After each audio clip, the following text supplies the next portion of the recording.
This is Greg Locke yelling into his microphone, as you can see here. He's about to debate the Flat Earth conspiracy with Dean Odle. This is not part one. If you haven't seen the others, don't sweat it. This stands independently of the rest. I'll give context if it's missing. Dean Odle had his part already where he argued for the Flat Earth. It was absurd. Greg Locke got up here and argued against the Flat Earth, surprisingly. I thought for sure he would be in favor of it since he's like a proponent of the moon landing is a hoax and all that other stuff. Anyway, he argued against the flat earth from a biblical perspective. Like he argued against the Bible verses that they used to support it. So let's give this a listen, see what he has to say. And while we listen, we're going to play some Metroid Fusion. Should just be in the background, won't bother you too much if you've never played it before. How many of y'all, I got it all marked up. How many of y'all seen this right here? FlatEarthDoctrine.com. Let me ask it again. How many of you have seen the verses, the 240 plus verses, FlatEarth.com? Yeah, FlatEarth.com. I haven't seen that one. FlatEarth.com. I've seen FlatEarthDoctrine.com.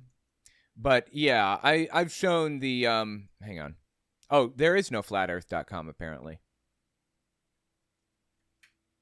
240 verses. I haven't seen like 240, but I do have this thing called 200 plus flat earth Bible verses. I've showed this earlier. Moon has its own light. Earth has corners, high altitude perspectives. Earth has ends, blah, blah. Waters have a face, which is a geometrical flat surface, blah, blah, blah. So that's what I think he's, trying to debunk or whatever, if you will. That's what he's about to get into.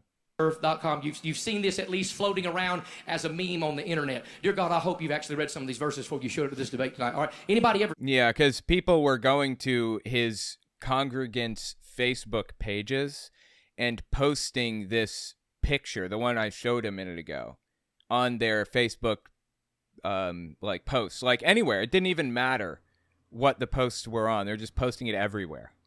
That's how you spread propaganda right there. Seen this? It's usually black. Okay, a handful of you. So he feels he's adequately debunked Dean Odle, and now he's going to debunk the flat earth theology in general. Well, that's telling right there. Oh, by the way, 80s Slasher Librarian, thank you so much for coming. Are you the Slasher YouTube channel? And thank you for the gift sub. I appreciate that. Kitty Mom, thank you for the sub. I'm sorry I missed this earlier. I want to get this cat's name right. He might be here tonight. I don't know. Nathan Roberts, author of The Doctrine of the Shape of the Earth, a comprehensive biblical perspective. If what I'm about to read to you is comprehensive, somebody needs to change that man's diaper. Yeah, he's the one that wrote all of these verses largely. And Dean Odle gets really pissed off halfway through these and says, "That's not what we believe." He's a baby in the Lord. I think he might be here, actually, Nathan Roberts. I'm not sure. Yeah, I did say a baby in the Lord. Comprehensive Have you seen some of the stuff on this list? Oh, no. No, because you just share it on Facebook without reading the 240 some odd verses that are supposedly on here. Here we go. Let's just deal with a few of them. Let me get some low-hanging fruit here real quick. By the way, 240 plus. That's the best kind of fruit. Low-hanging, love it. Flat Earth doctrines. And let me say this. If you've not read every single one of the verses that are on this list, I know more about your stuff than you do. That's all there is to that. Because I'm sick of y'all saying, there's 240 verses. What? Then how come you don't read them? You just assume they're there?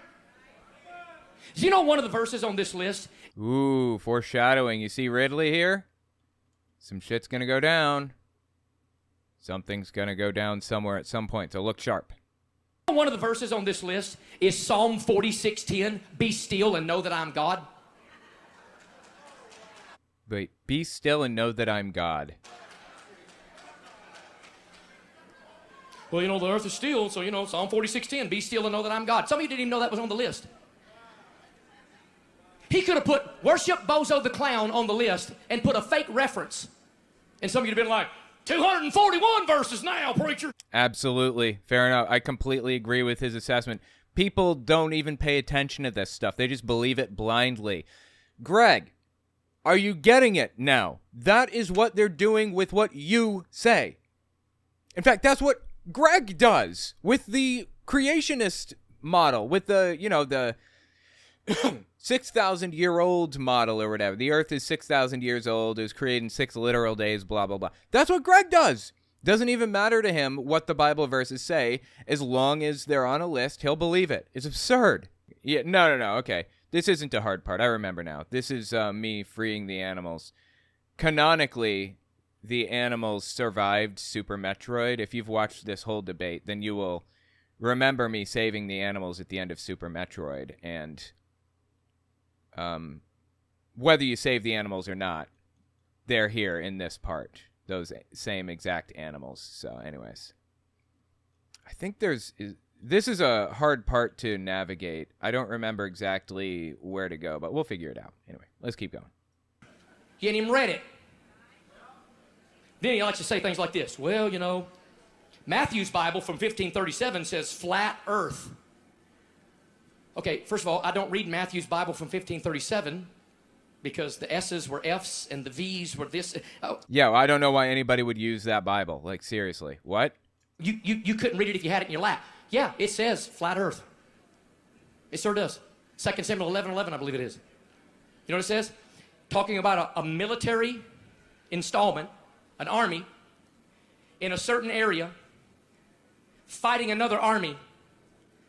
And it says, and they went up and pitched their tents upon the flat earth, which literally means open field. I have Greg's mom pitch my tents. And everybody's like, oh, give me that $30,000. Flat earth's in the Bible. Yeah. Yeah, sure is. You think one army in one city against one other military institution installment is spreading their tents out over the whole flat earth? Mm-mm. No, you're reading a comic book if you believe that. It's just a simple phrase that was mentioned in 1537, and every other time it's been translated. And I don't even mind the translation. Some people like to play translation games.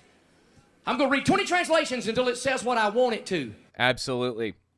I've actually pointed that out all through this entire thing. The whole time.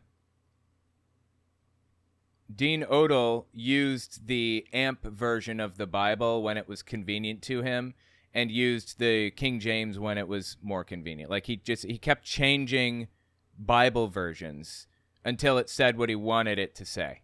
Simple as that. I don't know where to go. Where the hell am I supposed to be going here? I forget. I'm supposed to be running to the end here? I don't know. Right? Now, this ain't a bad marriage. This is the Bible. Some of y'all argue until you get that person and that text to say what you want it to say. That's not exegesis. That's eisegesis. That's reading into the Bible what you wish was there, because what is clearly there doesn't need to be brought out because it'll make you uncomfortable and you'll have to change your foolishness. Absolutely agreed there. Yep. Oh, there we go. Okay, I knew there was a thing here. I just didn't know where exactly. About anything. About anything. And so he puts that in there. It's not even a reference. He even puts a reference in Revelation 21:15 through 17 and says this: New Jerusalem, the huge cube. We ain't talking about cubes. And we ain't talking about New Jerusalem. We're talking about earth. Do you know that was on there? Has nothing to do with flat earth.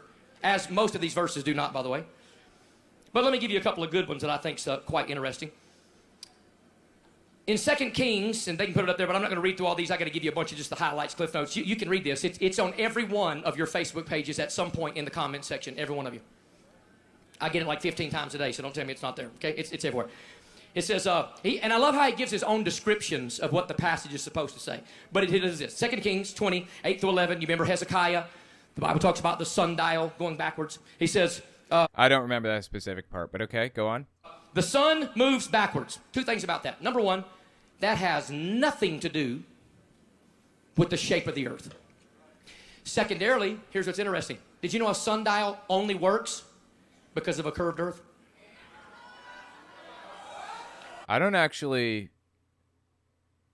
I never thought about that. That's interesting. I would have to think about that. I mean, I don't take anything Greg says as fact unless I look it up directly, but he's been pretty trustworthy with the flat earth stuff, just nothing else. So I'm tentatively accepting what he's saying here about the sundial. Somebody yell, what? Are they... Did you guys hear that in the background? Because of a curved earth?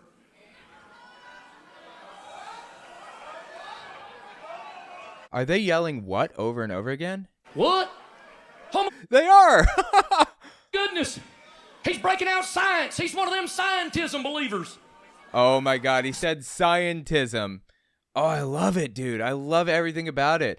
For the first time in his life, Greg Locke is correct on something, and he's really rubbing it in. Sundial cannot work on a flat earth. Look, y'all can stay till 2 o'clock in the morning, argue all night. We'll turn the live stream off. I'll sleep good. I promise. You can argue and fuss, cuss. You can get mad as you want to.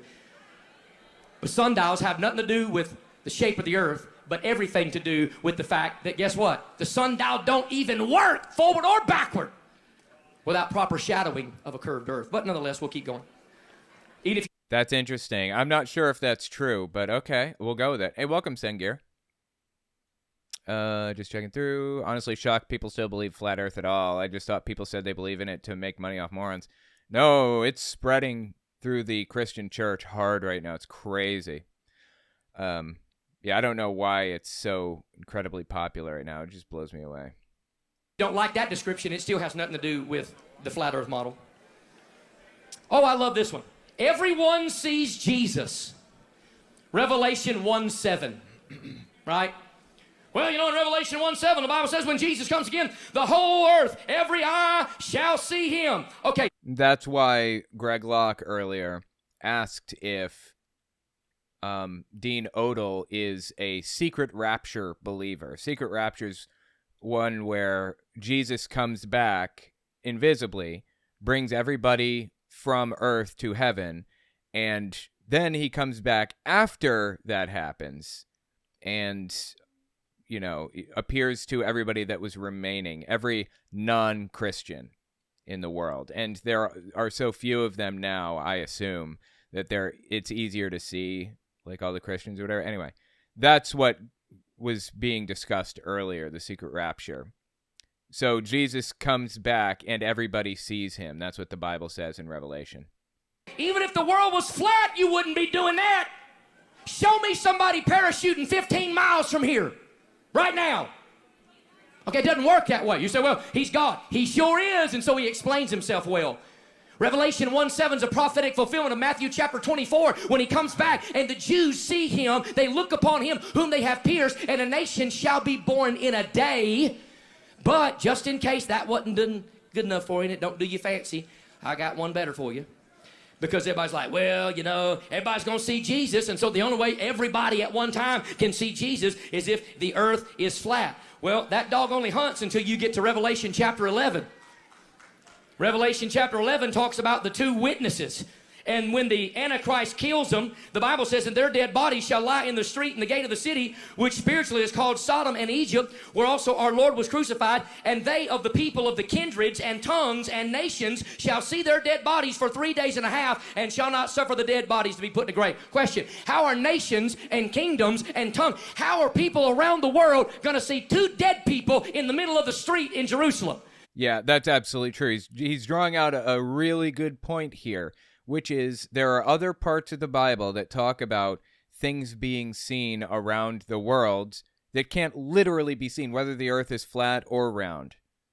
And that means that it's either a metaphor or there's something unique happening here, like, for example, technology. Maybe computer screens and technology will enable everybody to see Jesus around the world. Because it's not about cosmology, it's about technology. And everybody says, well, you know, everybody's going to see Jesus when he comes back. You know why? Because if indeed that verse is literally referring to everybody seeing him, everybody's got a device in their hand and everybody's going to see him. Has nothing to do with the shape of the earth. Nothing to do with the shape of the earth. But that's an interesting point. I mean, Greg Locke just invalidated the verse that they laid down, just completely invalidated it. I love it. Verse is there. Then I love these high altitude perspectives, right? That's what he calls them. He puts 3 of them in here. Daniel 4:11 and Daniel 4:20, which are both, by the way, the same story, the same passage. Look, we could stay here and go verse by verse, line by line all night long, but it's right there. You can look at the list. Daniel 4:11, Daniel 4:20. It talks about a tree, right? The tree grew and was strong, and the height thereof reached unto heaven, and the sight thereof to the end of all the earth. And then in verse 20, it talks about this tree that's so tall. And so he puts it here as a flat earth doctrine that only on a flat earth model can you see a tree that grows up that high. But what they do not tell you is right in the context of the verse, it says, and the tree that thou sawest, O Nebuchadnezzar, is thee, O king.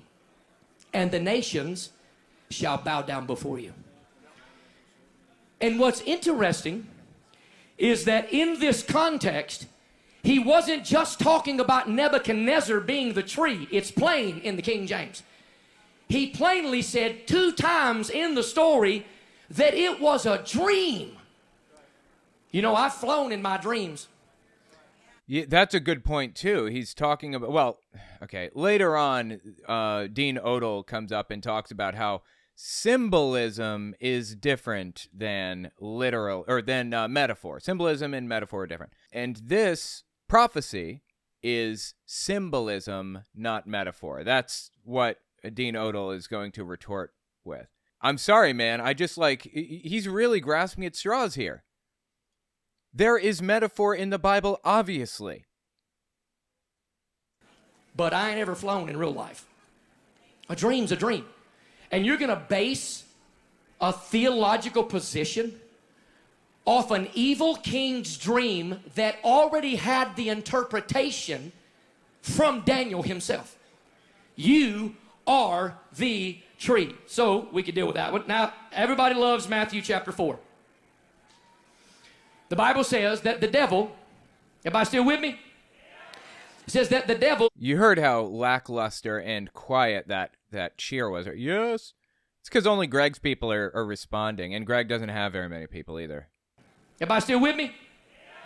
It says that the devil took Jesus up into an exceeding high mountain and showed him all the kingdoms of the world and the glory of them. And said, if you'll fall down and worship me, I'll give you all the kingdoms. I'll give you all this authority. I'll give you all this power. Matthew 4:8. Look it up. That's good, too. Yeah, good point. Now, they say the only way that can happen is on a flat earth model. That he's taken to a high elevation and he is able to see all the kingdoms of the world. A couple of things. Number one, please show me where that mountain is. Okay? What are they yelling? I couldn't make that out. Hold on. Okay? What I'm trying to understand. Please show me where that mountain is. Okay? Are they saying you are wrong? I don't understand what's being said, unfortunately. I'll amplify this in post, and when this releases, maybe we can make it out. Oh, God, they get me every time. I know those things are in there, and I always go for it, damn it. But there's another one in here somewhere. Let's see if I can find it. Yeah. We're talking about Jesus, not Santa Claus. Chill down, Skippy, okay?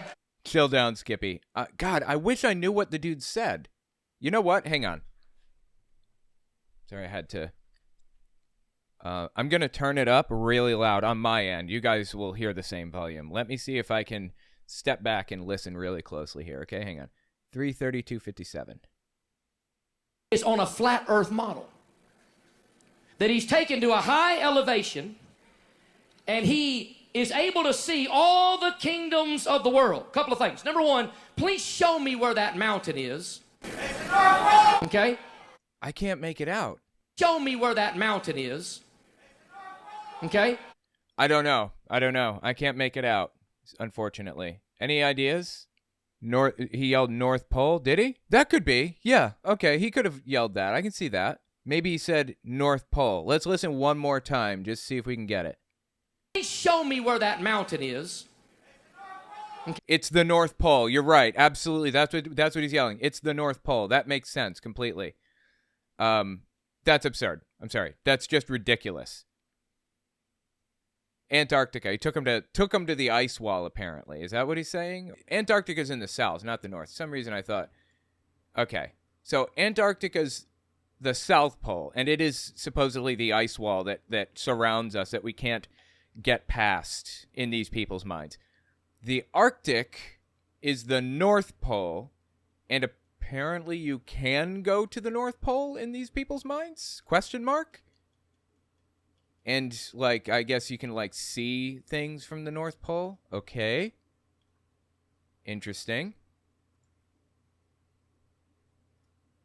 Okay? We're talking about Jesus, not Santa Claus. Chill down, Skippy, okay? That's good. We're talking about Jesus, not Santa Claus. Okay. But I don't care where it is. I don't care if it's Midwest Pole. Here's what the Bible tells us in Luke, and here's what the flat earthers hate. In Luke 4, when it says that he was taken up by Satan to an exceeding high mountain and showed all the kingdoms of the world, it adds this little phrase and says, showed him all the kingdoms of the world in a moment. Right. Yes. Agreed. We're talking about God and Satan. This was an obvious, in context, vision that took place on top of a mountain in a moment. I mean, look, you can go to Mount Everest and you can... Wow, that surprises me. I mean, that's obvious, right? What blows me away about this is the fact that a guy literally yelled it was the North Pole. That means they actually believe that this is a real, literal... Oh, God. SAX is here. I remember this. I gotta hide. Yep, see? SAX. There he goes. I gotta stand back behind this thing and not move. I remember now. And not use any of my weapons or anything until he's totally gone. Or she. So I guess the guy believes that this was literal when it was very obviously figurative. Right? That's wild, man. You can go to Mount Everest and you can't even see the next ocean. And it's 29,032 feet high. You can't even see the next ocean.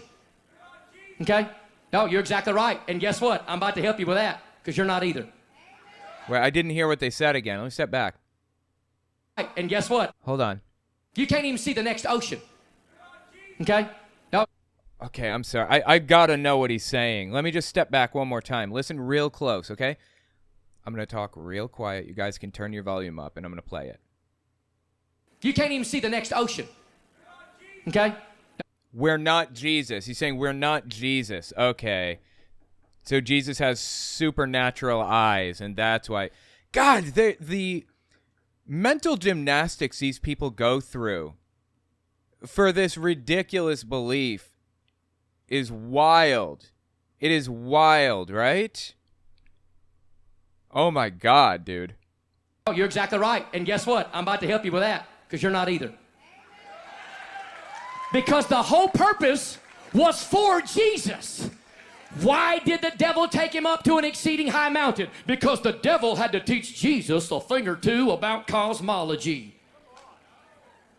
No, because in the Old Testament, when Israel failed in demon worship, it was always in the high places. It was always in the high mountain. And Jesus was the success and fulfillment of the failure of the nation of Israel. And the devil took him up to a high place and said, if you will fall down and worship me, I'll give you all the kingdoms. And Jesus basically said, I don't need them because I'm going to take them from you one day anyhow, whether you give them to me or not. Well, the weird thing about those verses, the kind of nonsensical thing, in my opinion, is the fact that Satan actually tested Jesus to see if he was the Son of God.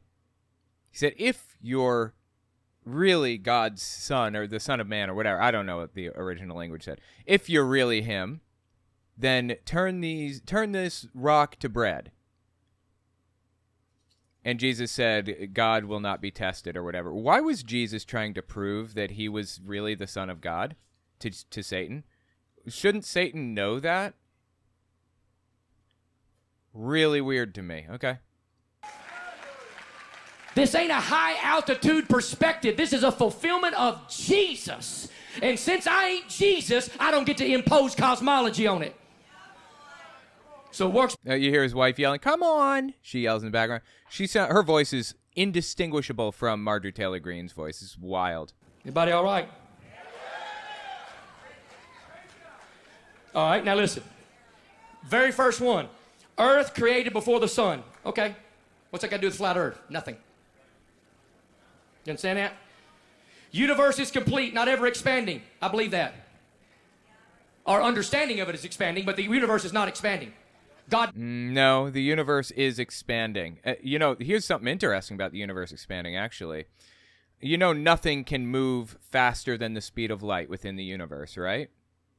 But did you know that the universe itself, i.e. space, can move faster than the speed of light? Space is expanding faster than light, and that is why we can see things moving away from us faster than light. Because light itself can't move faster. Nothing can, but space can. I think that's super interesting. Sorry. Made it all. Bam! Just like that in a moment's notice, and spoke the word, and it happened. And it happened. So that has nothing to do with flat Earth. Nothing, absolutely nothing to do with flat Earth. I agree. And then he says this. Skies have a face. And then he puts this in parentheses. A geometrical flat surface. Yeah, that's one of their big arguments. The skies and the earth the waters are a flat surface, basically, or the face of the earth, the face of the waters or whatever. And this is their argument to claim that the earth is flat. Really? This is the best they've got. It's piss poor. He imposes on us what the definition is before we even read the verses. Yes, absolutely, and using it completely context-free. And in this verse, by the way, when he talks about, the sky having a face, he's using Matthew and Luke, same passage, two different eyewitnesses. And these guys are speaking. They're not talking about the shape of the heaven or the earth. They're talking about weather conditions, plainly. But here's what's interesting. They love to use that word face. My brother did it a moment ago. Oh, is he talking just one of the other people in the, is he talking about like Dean Odell? The face of the waters. And so what he does here is he says, that's a geometrical flat surface. The face of the sky, that's a geometrical flat surface. Really? A couple things about that. Number one, you ever seen the face? I think the elevator stops here in the game, right? Been a while since I played. Yes, okay. I forgot what happens in this game, but I'm remembering little by little. A couple things about that. Number one, you ever seen the face of a mountain? That's not a geometrical flat surface. You ever seen your own face? Like, look in the mirror. Not only does it have topography, it's the front of a sphere. It's connected to a globe on your shoulders. It's connected to a globe on your shoulders. That's funny. Look, Ridley. Ridley is in just about every Metroid game. I think Ridley is in every one of them. Yeah, you're always fighting the space pirates. And he has dozens and dozens and dozens of verses, 28 in fact, that says a geometrical flat surface is the fact when the Bible says earth has a face. And there are 28 verses that simply say the face of the earth. The face of the earth. But he tells us what to believe before we get a chance for the context to tell us why we should believe it. It's a geometrical flat surface. No, it's not. Agreed. Yeah, faces are not necessarily geometrical flat surfaces. That's ridiculous. That's the level of argument we're dealing with here. Seriously. No, it's not. It's an expression. Just like earlier, he said people claim that, globes say not for scientific use or something like that. I don't remember. And Locke was like, condom boxes say, not to prevent STDs. It's a disclaimer. That's the same thing that we're listening to right now. When the Spirit of God moved upon the face of the waters, that doesn't mean that he went from one side to the other across all the flatness of the earth. It's a metaphor. I just gave you 10 metaphors, and there's 10,000 of them in the Bible. I'm not sure which part I'm in now, but Greg Locke gave metaphors like the clouds are the dust of God's feet, or God rests his feet upon the earth as his footstool, or I don't know, what were some of the others that he gave? There were some.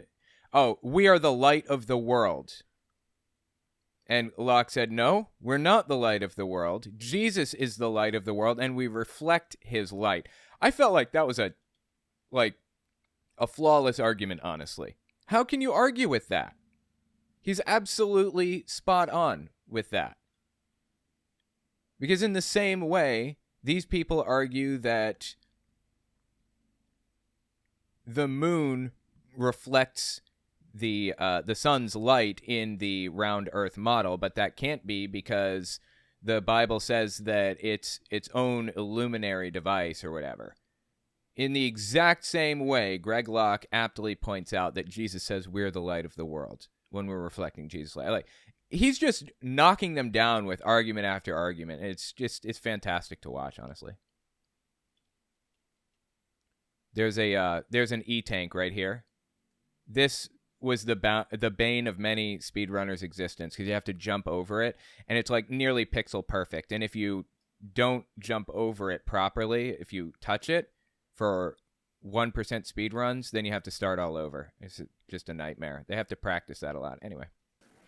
It is a book of poetry, even if people want to say, you shouldn't say things like, it's a book of metaphors and a book of poetry. Why not? It's a book of poetry.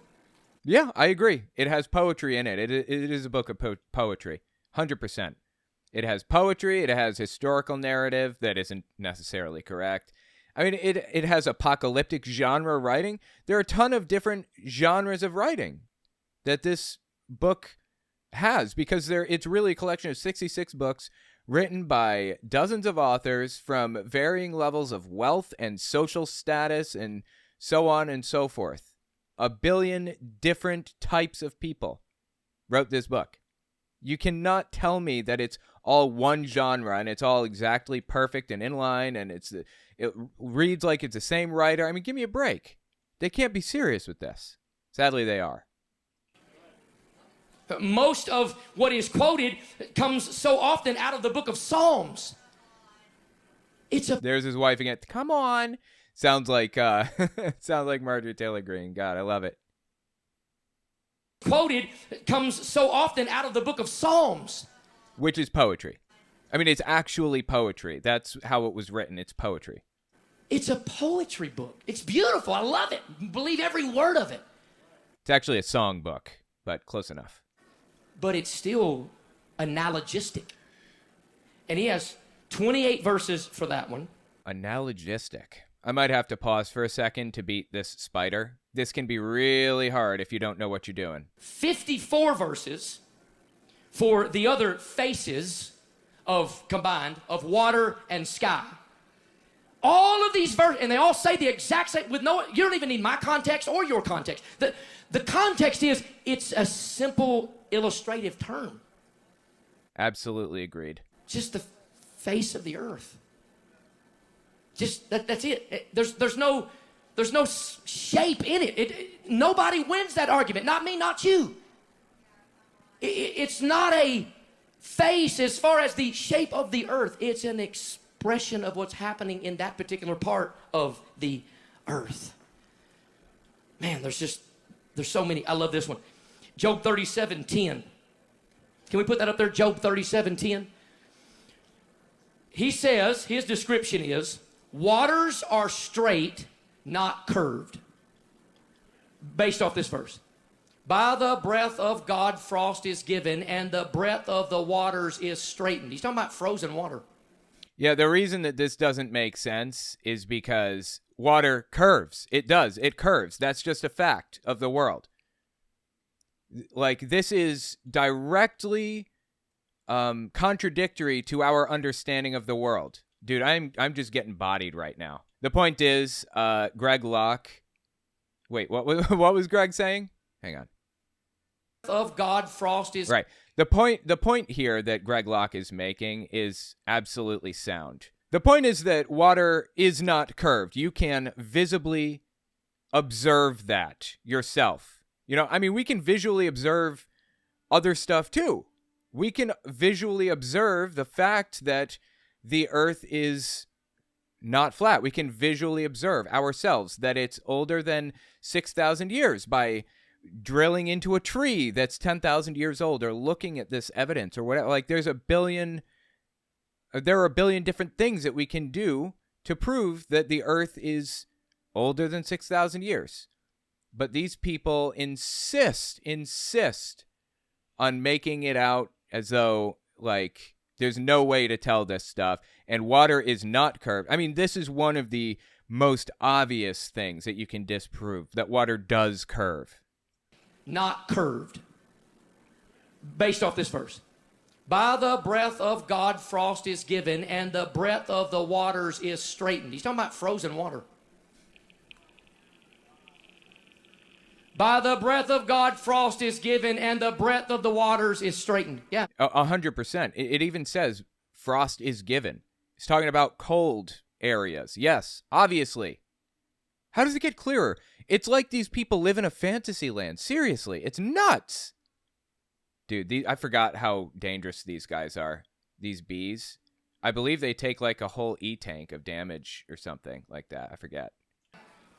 I have been snowmobiling on frozen waters. That's not a difficult reality. Now, you've been snowmobiling on it. Okay, I thought for some reason I thought he was saying that he was jet skiing on frozen waters. And I was like, that doesn't quite make sense. But no, snowmobiling. Okay, that makes a little bit more sense. I'm actually going to go back up to my ship and heal before I continue on, because if I can, because I'm in bad shape right now. I'm in a dangerous position. My health is extremely low. So anyways, yeah, okay, we're good. I do find it interesting. Is anybody back here in the little backstage place back here? I'm gonna grab a little something here. I find it interesting. I can just keep talking and walking. That one of the things that's always said is water finds its own level. Water don't curve. It's interesting that when you get an actual tool called a level, that the water in the middle of it is a bubble. I love it, dude. He's so snarky about this. And, wait a minute, you ever seen a raindrop? It's spherical. Huh? Water don't curve. Really? You ever seen dew in the morning on the grass? Water don't curve. Tell a surfer that. Water don't curve. Tell the people in Philippines right now they're probably experiencing a unbelievable weather pattern of the ocean coming against them in a tsunami because of a huge, I think 7.2 perhaps, earthquake happened just maybe, 3 hours before we started, 4 hours before we started? I mean, this is talking about frozen water very obviously. Oh, shit. I forgot that the SAX was here. No, I knew he was here, but I didn't think it'd be so close so instantaneously. Oh, my God. I'm getting bodied again. Oh, man. I am so glad that I went and healed. Hold on. Oh, God. Oh, God, he's getting me. All right. I'm stepping back. Give me a second. Give me a second here. Hang on. All right. Back to where the SAX comes in. Yes. That's right. Okay. For some reason, I thought it was supposed to shoot that super missile spot, but I think she comes back if I'm not careful. If I drop a super bomb, she comes back. Okay, we good. Tell them that water don't curve. You see, I love how everybody's like, water finds its own level. You know why? This is beautiful. Do you know why water always finds its own level? Tell me, Greg. Because of gravity. Oh, boy, they don't like that. They refuse to accept that gravity is real. I'm just eating this up, dude. Greg is... Oh, God. Dude, I have almost no health, I just noticed. There's a recharge room here, nearby, I think. Where is that recharge room? I think it's above. Because of gravity. You know why a level works? Only because of gravity. That's it. Now, I'm not interested in other people's ideas of what they think gravity is, or would be here till 1 o'clock in the morning. But just to show you. All right, just to show you. Let's just be honest. Listen, we're trying to be honest tonight, right? Is that what we want? Bootleg honesty? Sure. Oh my God, I almost died. Let's just be honest. How many of you in this room, on either side, in our church, it don't matter. No shame in this game. We just talking. We just debate. How many of you do not believe in gravity? Would you stand to your feet right now? Stand to your feet. See, this is a really common flat Earth position that gravity is not real. I'm not. These people seem to have a weird position on it, though. Like, you can't really tell what their position is because it's a theological belief, not a scientific one, really. So some of them believe in certain theological positions or scientific positions, and some believe in others, you know. Just stand up for a minute. And that's okay. I'm not shaming you. I'm not shaming you. You should be shaming them. What's this guy saying? Shaming. I'm not shaming you. I can't understand him. Heads up, gravity's what? I'm not shaming you. Did he say gravity's not real? Anybody figure out what that was? Did he say gravity's just a theory? So hard to tell. Gravity's a hoax? Maybe he said gravity's a hoax? Welcome, Iron Chef. Thank you. One more time.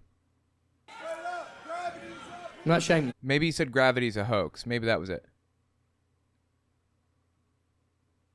Anyway, I think Eminem will disagree. Spot on. Oh, there goes gravity. All right, now sit down. That's fine, man. So, all of that, we can get into all the science, but I find it interesting that we want to use Bible verses to try to backhandedly teach something that simple observation doesn't even teach. Okay? You can come up with all these, and I know even Mr. Flat Earth Dave, I know he has a whole different, he doesn't have the, upward acceleration.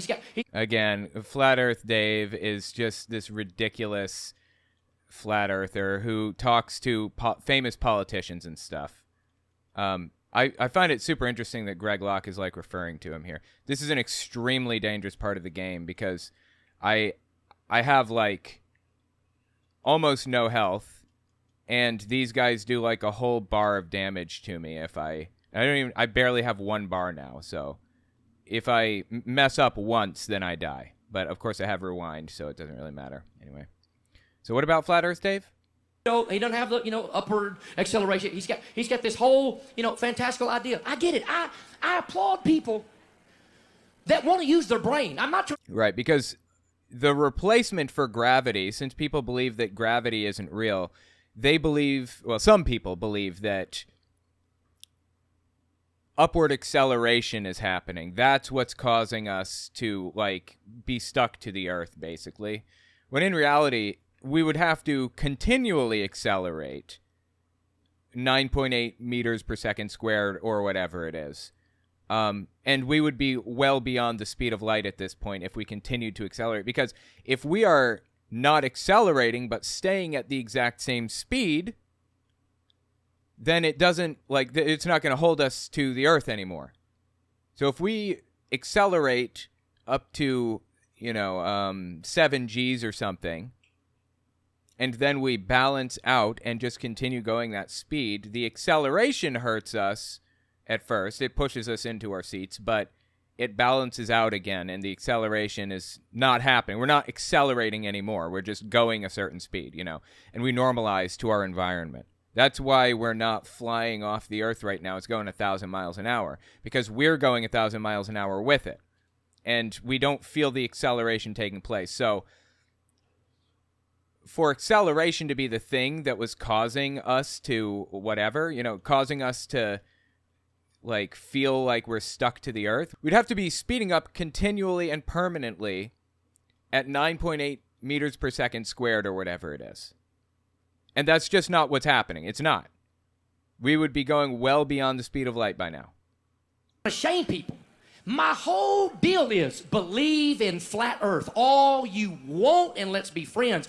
I knew there's a recharge room here. I just couldn't remember where. But do not tell me that the Bible consistently teaches it. It doesn't. The Bible does not teach any form of cosmology as far as the shape of the earth is concerned. I'm not talking. It doesn't teach any cosmology, Greg, period. It's bizarre to me that this guy believes the the Bible teaches cosmology on the young Earth, but not the flat Earth. Like, what?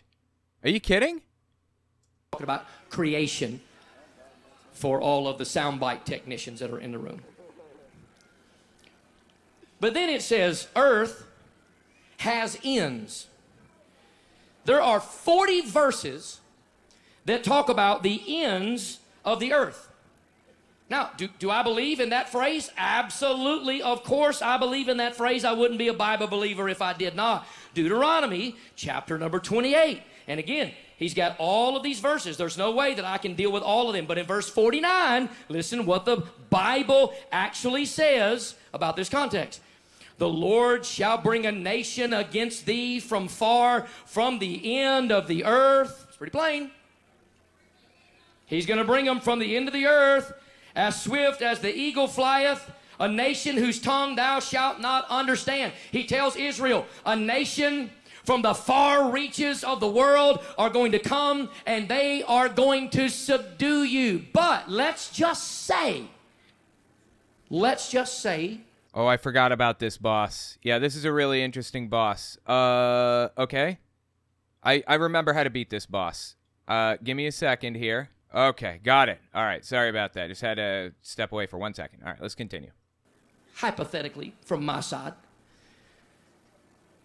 that this really means that these people are coming from, to gather them up, coming from the end of the earth. Then I have to be clear. Are you then saying that you believe there are multitudes of people that live on the ice wall at the end of the earth that are going to come in and subdue the nation of Israel? If you believe that, that's okay. That's okay. I mean, that's the logical extension of the belief. Absolutely. People will come from the ends of the earth, blah, blah, blah. Yeah, that means the ice wall, Antarctica. So I guess they're people we've never seen before, we don't know anything about? I mean, like, what? You have no... Well, let me rephrase. These people, these flat earthers, they have no idea how dramatically the beliefs of the flat earth change their theology. It changes everything. Do you have the mini NES and SNES? I do not. I do not have the mini ones. I just have the original versions of each, and I have an emulator that I threw together myself with the Raspberry Pi. It's an awesome little emulator. I love it to death. Anyways, sorry. Okay. But it's the problem of taking metaphorical terminology and trying to make it literal, because he clearly is not talking about any actual ends of the earth. He's talking about far regions and distances. Let me give you another one. He gives many. You can read them anytime. They're all right here, and they're all in the Bible, right? They're all in the Bible. 1 Samuel chapter 2. 1 Samuel chapter 2, verse 10. The adversaries of the Lord shall be broken to pieces. Out of heaven shall he thunder upon them. The Lord shall judge the ends of the earth. The Lord shall judge the ends of the earth. Okay, so is God, literally speaking, is God going to pronounce judgment upon those geographical real estate ends, or is it maybe referring metaphorically to the people in the far regions of the world that God's going to judge because they did not live right? Dude, Greg Locke completely bodied these people. How can you defeat this logic, in all seriousness? This is flawless logic. Dude, I'm not even sure where I'm supposed to be going right now. I'm going the right way. I know that, but I don't... Did I unlock the red yet? No, I haven't unlocked red.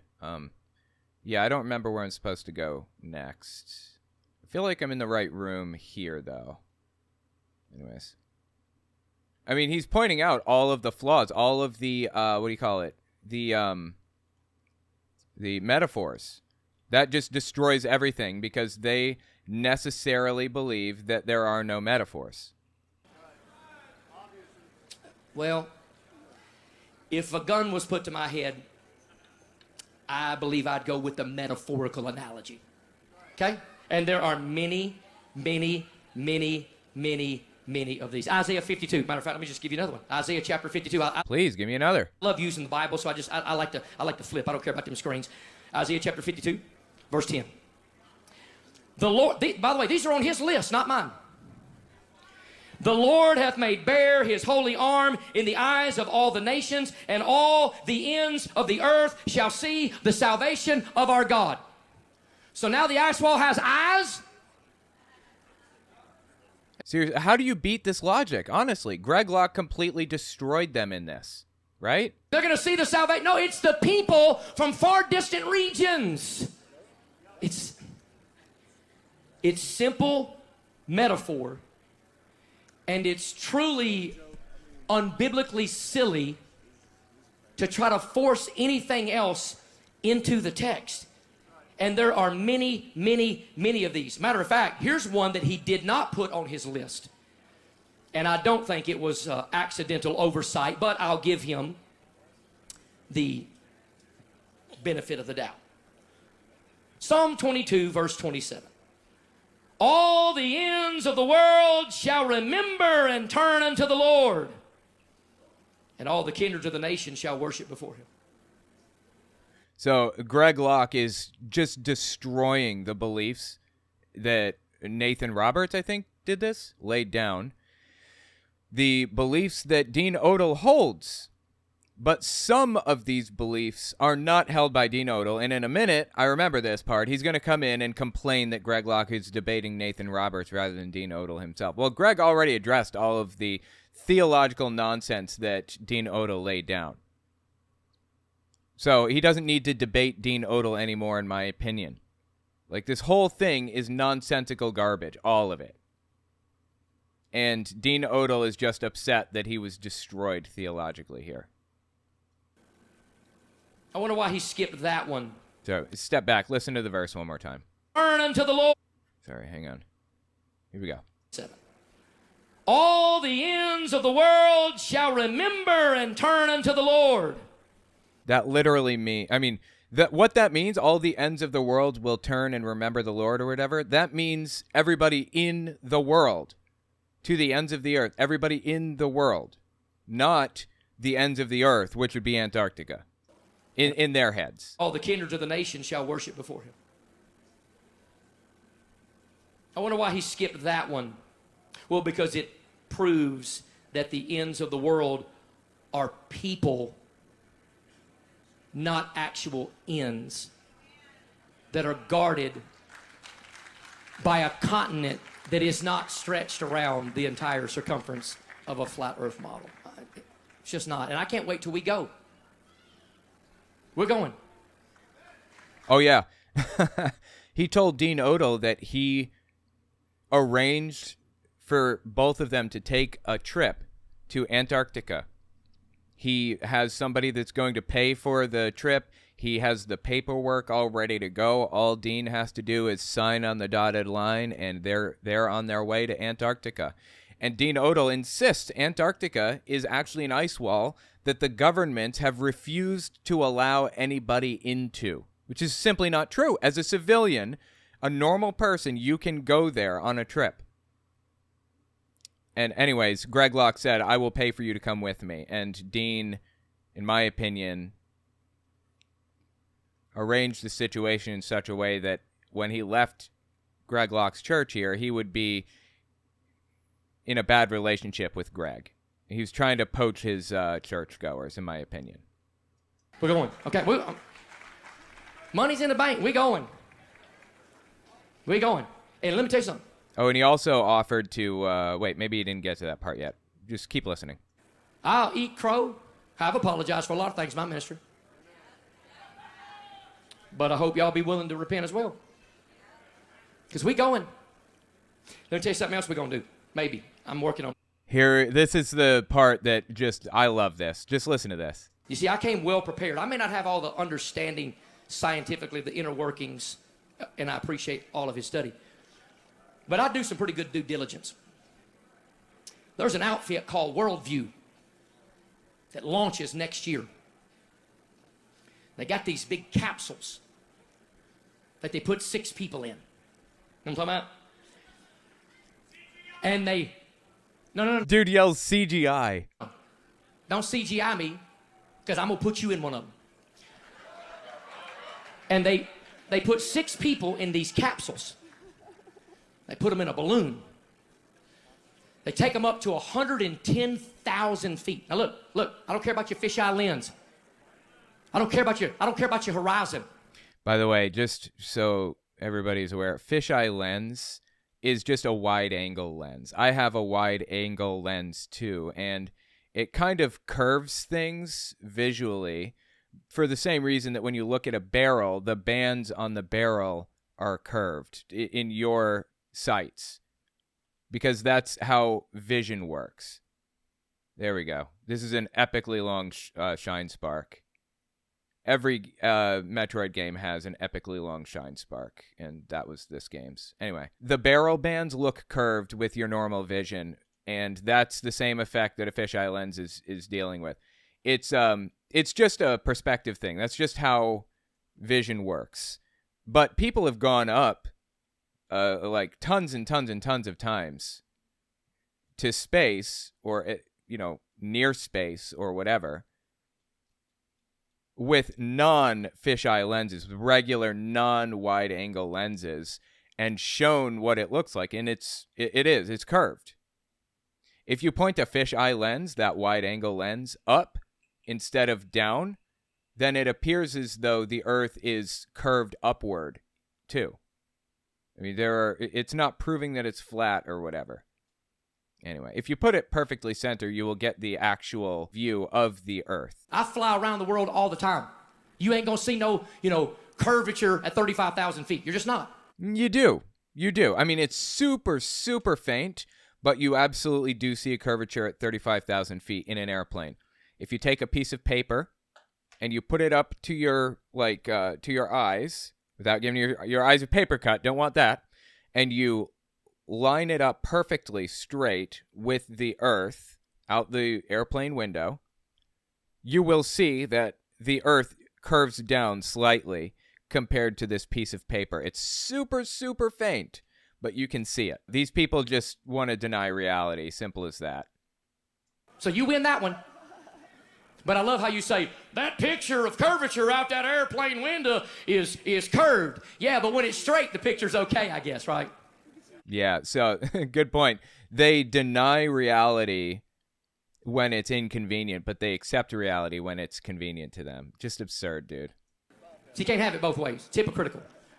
So I contacted the people that have already done their tests and gone up there, right? Talking about the company Worldview with the capsule that takes you 110,000 feet up. It costs $75,000. Jesus, dude. Imagine just having that much money to, blow. Just whatever. I can spend it on whatever I want because I don't even need it for anything else. My God. That's filthy rich. You computing with me? $75,000 to put one person amongst 6 in a capsule. I got a rancher friend in Texas. I called Worldview, I think is what they're called. And I've got things worked out, hopefully, not date-wise. Got it down to 50 grand. Wow, he talked him down to 50K. I mean, still, that's so much money, right? I might have to pause the video to fight this boss. 50 grand. And got a cattle rancher in Texas gonna pay for the ticket. So he just arranged for this guy, for Dean Odell, to have access to, to prove that the Earth is round. He got access to prove it's round. And what does Dean Odell do? Starts a fight with Greg Locke. Refuses to accept his offer. Honestly, if I were Dean Odell, Greg Locke just offered me something incredible, right? If I were Dean Odell, I would do whatever it took to take advantage of this offer that Greg Locke just gave me, to affirm my beliefs. That is Greg Locke and Dean Odel's debate, absolutely absurd. Let me know what you think in the comments.